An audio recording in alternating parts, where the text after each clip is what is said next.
Hello friend, welcome back to crazy math study. मैं हूँ OP Yadav, आप देख रहे हैं क्रेजी मैथ स्टडी। तो आज हम नेक्स्ट पार्ट में आ चुके हैं जो पार्ट नंबर 11 रहने वाला है, ठीक है। और आप लोगों का कमेंट पिछली वीडियो में नहीं आया यार, पार्ट नंबर 10 में बिल्कुल भी कमेंट नहीं यार, मात्र 2-3 लोग कमेंट किए थे। ऐसे कैसे चलेगा बताओ, ठीक है। आप तैयारी कर रहे हो, आपको एग्ज़ाम देना है और आपके लिए मैं ये चीज़ कर रहा हूँ और आप ही कमेंट नहीं कर रहे हो, ऐसे कैसे चलेगा बताओ। बिल्कुल आप कमेंट करो, एक एक क्वेश्चन का जवाब दो जो मैं आपको पूछता हूँ, ठीक है। और आप ही का फ़ायदा का चीज़ है। और आप टेस्ट सीरीज लगाना चाहते हो तो आप मेरे पर्सनल जो डिस्क्रिप्शन में लिंक है टेलीग्राम का, उस पर ज्वाइन करो और आप मुझसे बात करो, ठीक है। आप ऐसे ही फालतू का तैयारी ज़िंदगी भर करते रह जाओगे भाई, कुछ नहीं रिजल्ट आने वाला है। तैयारी करके रिजल्ट लेना है तो आप तैयारी करो, साथ ही साथ आप अटेम्प्ट करो टेस्ट सीरीज़ को, तभी आपका फ़ायदा होने वाला है, ठीक है। तो चलिए ये सब चीज़ पे मैं बाकी ज़्यादा समय नहीं बिताऊंगा, चलता हूँ आगे डायरेक्ट क्वेश्चन के ऊपर। फर्स्ट क्वेश्चन आ चुका है आज का, the percentage carbon content in wrought iron is about, कितना होता है तो 0.02% होता है। और ये हमारा प्योरेस्ट फॉर्म ऑफ आयरन होता है, ठीक है। कैसा होता है, प्योरेस्ट फॉर्म ऑफ आयरन होता है, ठीक है। और इसको हम लोग फोर्जिंग कर सकते हैं। बोलेगा कौन सा हमारा आयरन है जिसको हम लोग फोर्जिंग कर सकते हैं, तो रॉट आयरन होता है, ठीक है।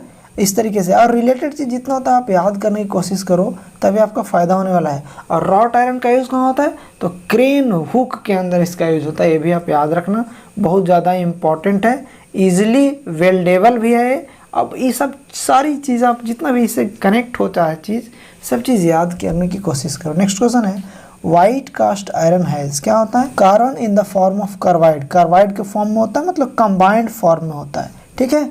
हाई टेंसाइल स्ट्रेंथ इसके अंदर होता है, लो कंप्रेसिव स्ट्रेंथ होता है। सारा चीज़ याद करना, ये सारा का सारा चीज़ कहीं ना कहीं क्वेश्चन ही है, ठीक है।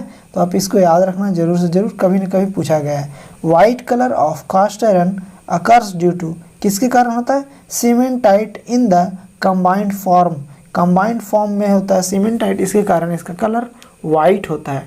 नेक्स्ट क्वेश्चन है, इन कास्ट आयरन डिजिग्नेशन Fg150, ठीक है, जिसमें हमारा 150 किसके लिए होता है, ठीक है, तो ये होता है मिनिमम टेंसाइल स्ट्रेंथ को शो करता है। क्या करता है, मिनिमम टेंसाइल स्ट्रेंथ को शो करता है। क्या होता है, मिनिमम टेंसाइल स्ट्रेंथ। और इसमें Fg है मतलब flakes of graphite, that means एक ग्रे कास्ट आयरन की बात कर रहा है। किसके बात कर रहा है, ग्रे कास्ट आयरन की बात कर रहा है। दैट मीन्स अब ग्रे कास्ट आयरन की बात कर रहा है तो सबसे ज़्यादा मशीनेबल होता है। इसमें कार्बन परसेंट कितना होता है, तो 4 से लेकर के 4.5 तक होता है, ये आप याद रखिएगा। अगर ऑप्शन में एक चीज़ और दिखता है, क्या दिखेगा, 1 से लेकर के 5% तक आपको दिखेगा। तो ये सारा चीज़ आप याद रखिएगा, ठीक है। नेक्स्ट क्वेश्चन की ओर बढ़ते हैं, which of the following impurity in cast iron make it hard and brittle, कौन सा होता है, तो सल्फर होता है जो हमारा इसको हार्ड एंड ब्रिटल करता है, ठीक है। तो इसको याद करने वाला चीज़ है, बिल्कुल याद कर लेना। ये शॉक रेसिस्टिंग स्टील शुड है, क्या होता है, तो टफनेस होता है। जो शॉक रेसिस्टिंग स्टील होता है उसके अंदर टफनेस होता है, और टेम्परेचर जैसे ही इंक्रीज करेंगे तो टफनेस ऑफ मटेरियल डिक्रीज कर जाता है। ये सारा चीज़ जैसे रिलेटेड होता है आप याद रखना।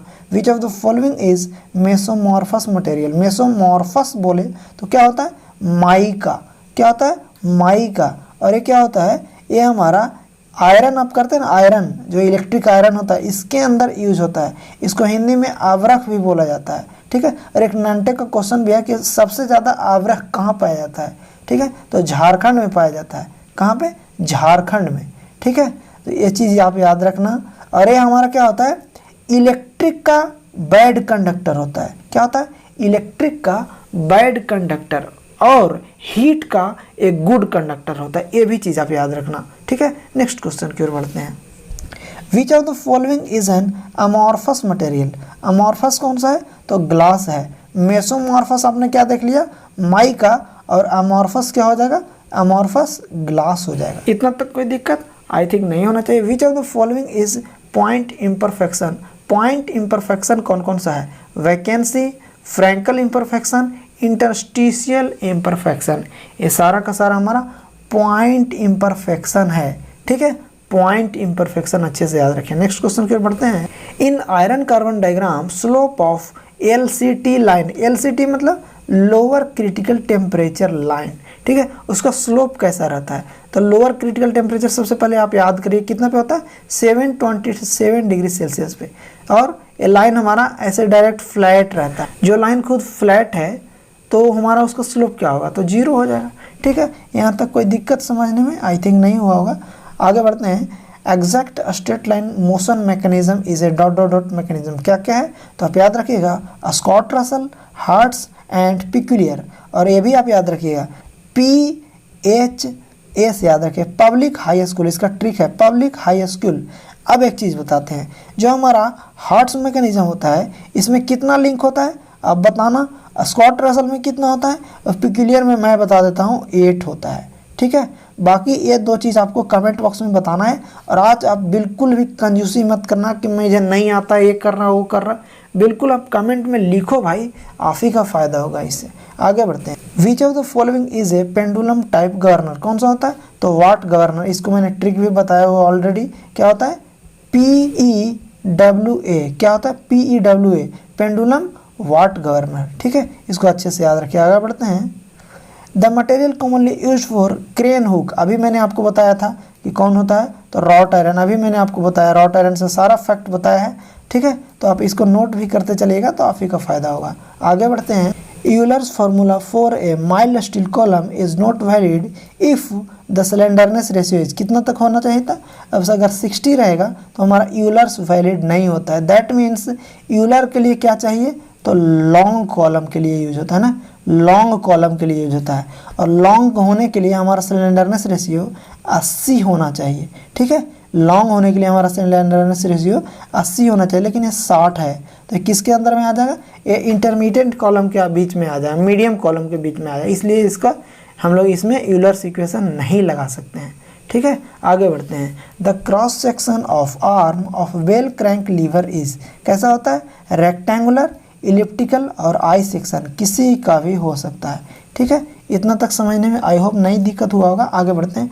The coefficient of friction between the belt and pulley depend upon, किसके ऊपर डिपेंड करता है, the material of the belt of the pulley, slip of the belt, speed of the belt, ये सारा चीज़ पे डिपेंड करता है, ठीक है। आगे बढ़ते हैं नेक्स्ट क्वेश्चन की ओर।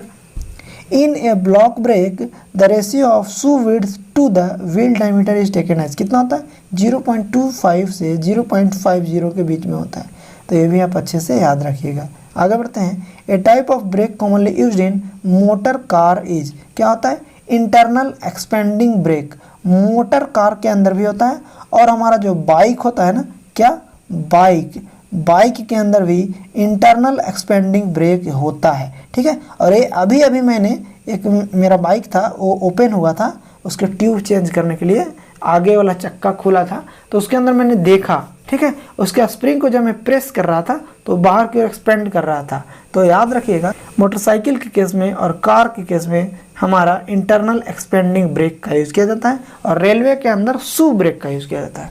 आगे बढ़ते हैं। Grey cast iron is dot dot dot than white cast iron, क्या होता है, सॉफ्टर। ग्रे कास्ट आयरन होता है वो हमारा सॉफ्टर होता है, क्यों, क्योंकि इसमें हमारा फ्री फॉर्म में होता है ग्रेफाइट, और वाइट में हमारा कंबाइंड फॉर्म में होता है, ठीक है। और ये ईजिली मशीनेबल होता है, और ये वाइट वाला हो वो ईजिली मशीनेबल नहीं होता है, ठीक है। ये सब चीज़ अच्छे से याद रखिए। आगे बढ़ते हैं। The material widely use for making pendulum of clock, क्या होता है, निकेल स्टील का यूज़ किया जाता है, किसका, निकेल स्टील का। यूज़ करने के पीछे रीज़न क्या है, अगर हम लोग पेंडुलम देखते हैं, तो इसका टाइम पीरियड क्या होता है, T is equal to 2 pi under root of L upon G होता है ना। अगर बताइए इसका लेंथ अगर पेंडुलम का चेंज कर जाए तो हमारा टाइम पीरियड पे फ़र्क पड़ेगा, इसलिए ऐसा मटेरियल का हम लोग पेंडुलम बनाते हैं जो टेम्परेचर चेंज करे तो उसका लेंथ पे कोई चेंजिंग नहीं आना चाहिए। और निकेल हमारा कुछ ऐसा ही मटेरियल है जो कि हमारा लीनियर एक्सपेंशन को एकदम कम करने की कोशिश करता है, ठीक है। तो इसलिए हम लोग इसका यूज़ करते हैं। और इनवार हम लोग जानते हैं जिसका लगभग negligible coefficient of linear expansion होता है, ठीक है। आगे बढ़ते हैं। The presence of hydrogen in steel causes, क्या होता है, इम्ब्रिटलमेंट का कारण होता है, मतलब उसके अंदर ब्रिटल नेचर ला देता है, ठीक है। आगे बढ़ते हैं। An eutectoid steel consist of, क्या होता है, wholly pearlite completely pure light होता है। और कितना परसेंट कार्बन होता है यहाँ पे, तो 0.83% कार्बन होता है। ठीक है, यहाँ पे कौन सा रिएक्शन होता है, तो यूटेक्टॉयड रिएक्शन होता है। ठीक है, यहाँ पे क्या होता है, यूटेक्टॉयड रिएक्शन होता है। आगे बढ़ते हैं, देखते हैं नेक्स्ट क्वेश्चन की ओर। Cementite consist of 6.67% of carbon and 93.33% iron इसके अंदर होता है। ठीक है, और ये हमारा हार्डनेस का कारण बनता है, हार्डनेस का कॉज बनता है। ठीक है, और हार्डनेस पूछेगा तो फर्स्ट प्रायोरिटी आप किसको दीजिएगा, सीमेंटाइट को, और सेकंड आप मार्टेनसाइट को दीजिए। नेक्स्ट क्वेश्चन है, ए स्टील कंटेनिंग फेराइट एंड पेयरलाइट क्या होता है, सॉफ्ट हो जाता है। कैसा, सॉफ्ट हो जाता है। ठीक है, आगे बढ़ते हैं। नेक्स्ट क्वेश्चन है, age hardening is related to, age hardening किसके लिए होता है, तो एल्यूमिनियम एलॉय के लिए होता है जिसका नाम है ड्यूरेलियम। ठीक है, और एल्यूमिनियम एलॉय जितना भी रहता है सारे चीज़ के लिए एज हार्डनिंग इससे रिलेटेड होता है। ठीक है, आगे बढ़ते हैं। Quenching is not necessary when hardening is done by, किससे होता है, नाइट्राइडिंग से अगर आप हार्डनिंग करेंगे तो उसमें क्वेंचिंग की आवश्यकता नहीं होती है बिल्कुल। ठीक है, तो आगे बढ़ते हैं, देखते हैं next question. A machine गाइडवेज usually harden by, किससे होता है, तो फ्लेम हार्डनिंग से इसको हार्डन किया जाता है। ठीक है, आगे बढ़ते हैं next question. Nickel added in copper to improve क्या होता है, हार्डनेस इम्प्रूव करता है। बिल्कुल अच्छे से याद रखिएगा। कार्टेज ब्रास कैन भी क्या होता है, cold rolled into sheet, drawn into wire, form into tubes, ये सारा चीज़ कार्टेज ब्रास का हमारा एग्जाम्पल है। इस तरीके से होता है यहाँ पे, और इसको अच्छे से याद रखिएगा, बहुत बार पूछा गया है ये सब चीज़, आगे भी पूछा जा सकता है। The tool use to draw a pattern from the mould, तो क्या किया जाता है, किसका यूज, ड्रा स्पाइक या फिर स्ट्रिपर प्लेट का यूज़ किया जाता है। ड्रा स्पाइक या फिर स्टिपल प्लेट का यूज़ किया जाता है। ठीक है, दोनों चीज़ इंपॉर्टेंट है, अच्छे से याद रखिएगा। The tolerance produce by shell moulding process of casting is कितना होता है, 0.2 mm होता है। ठीक है, 0.2 mm। अगर एक तो ये ऑप्शन में हो रहेगा तो आप क्लिक कर दीजिएगा, इसके अलावा अगर ये ऑप्शन में नहीं रहे तो क्या रहेगा, तो 0.02 से लेकर के 0.5 mm तक रहेगा वो ऑप्शन में, तो उसको भी आप क्लिक कर दीजिएगा, सही हो जाएगा। ठीक है, कोई दिक्कत। अब आ चुका है क्वेश्चन ऑफ द डे, इसका जवाब आपको कमेंट बॉक्स में ज़रूर से ज़रूर देना है। Piston ring is made up of which process, कौन से प्रोसेस से बनाया जाता है, प्रोसेस बताना है, ध्यान से देखना। ठीक है, gravity die casting, match plate pattern, centrifugal casting या फिर मशीन मोल्डिंग, क्या होगा इसका आंसर, ज़रूर से ज़रूर कमेंट बॉक्स में आंसर करिए। ठीक है, और लाइक टारगेट 30 है तो इसको कंप्लीट जल्दी से करिए। Thanks for watching.